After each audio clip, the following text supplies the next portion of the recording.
Welcome back to the Sunday Business Page. These are promising economic times, too, for Beaver County, where Shell Pennsylvania Chemicals is building its cracker plant in Potter Township. Construction is a multi-year project, but there is progress to report. A key to the workforce needed to build and operate the plant is a reliable supply of employees who have specialized training for those tasks. Community College of Beaver County, CCBC, is a valuable part of the training process. We're so pleased to welcome two guests to the Sunday Business Page. Michael Marr is External Relations Advisor at Shell Pennsylvania Chemicals. Dr. Roger Davis is President of the Community College of Beaver County, CCBC. They join us to talk about the future workforce at the Shell cracker plant and the important role that military veterans can play. Gentlemen, welcome to the show. It's great to have you here. Thank you. Thank you for having us. Michael, let me start with you. Can you give us a quick update on the progress? I mean, you go drive by there and you see a lot of activity on that site. You sure do. We have about 4,000 or more than 4,000 construction workers on site now. We have more than 100 cranes, including the second largest crane in the world. How tall is that crane? It's about just shy of 700 feet. So that's a skyscraper even by Manhattan standards. Yeah. Wow. Wow. Yeah, it's quite the site. So 4,000 plus construction workers, 100 plus cranes. We're in the process of erecting the larger structures that will make up the plant. As we look ahead into the rest of the year, we're looking to go up to 6,000 workers. And once we get to that point, we'll be working on the part of the process where we'll be taking pipes and connecting the various pieces that are being erected now. 6,000 people on that site at the same time? That's right. That's absolutely amazing. Absolutely amazing. And completion date? We don't specify a completion date. We haven't since we made the announcement that we're going to be doing the project. But since 2016, we have said early 2020s. That's plural, sometime in there. I think we've been throwing out 21 or 22 or something, but you're not going to tell me. I'm not going to specify.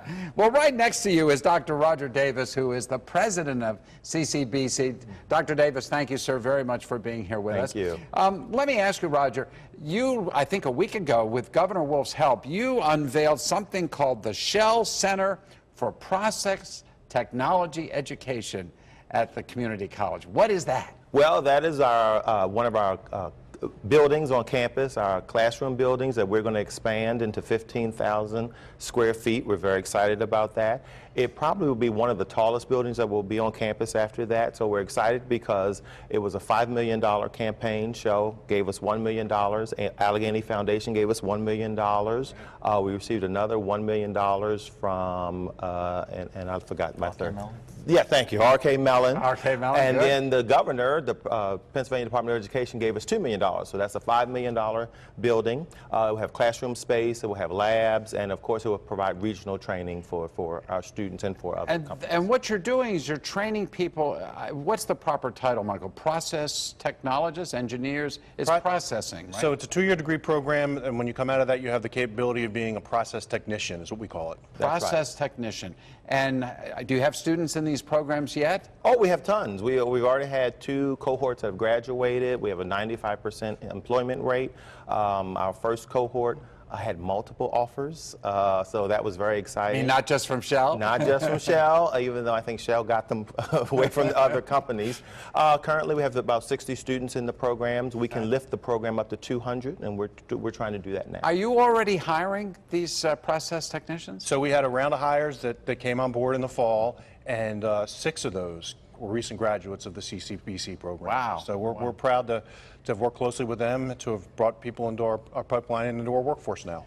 How do military veterans play in this? Do they get a special leg up at the school, or what is it you do for them? I'm going to say yes. So Shell has provided $60,000 worth of scholarships over the last 2 years for veterans, females, and minorities. Nova Chemicals also has put a $60,000 match into the scholarship program. So we're trying to get that type of student to come forth. The military has such a precision and such a great training that they're a great, great match for Shell and the jobs there. Can you sign up if somebody's watching this right now and they have someone in their family or they themselves are interested?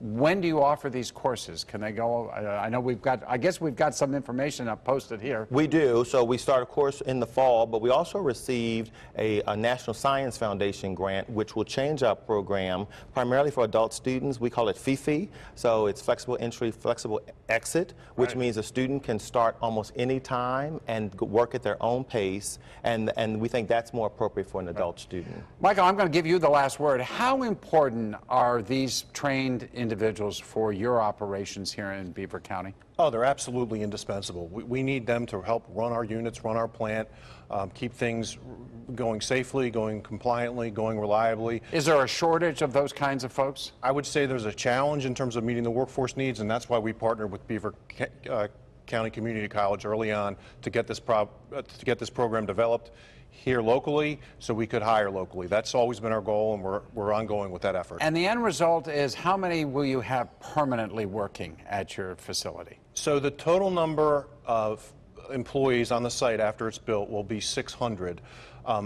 It's not the majority of those will be process technicians, but that will be the largest component within that 600. Yeah, so really key, really key. Absolutely. Well, thank you and congratulations to you both. Michael, as always, for the good work you're doing out there, Rochelle. And thank you so much. It was so much to meet you, Dr. Davis, and thank you for the work you're doing to train good people to work right here. That's right. Thank you again. When the Sunday Business Page continues, Washington County prepares for a busy and exciting summer for tourism. We'll tell you what's ahead. Stick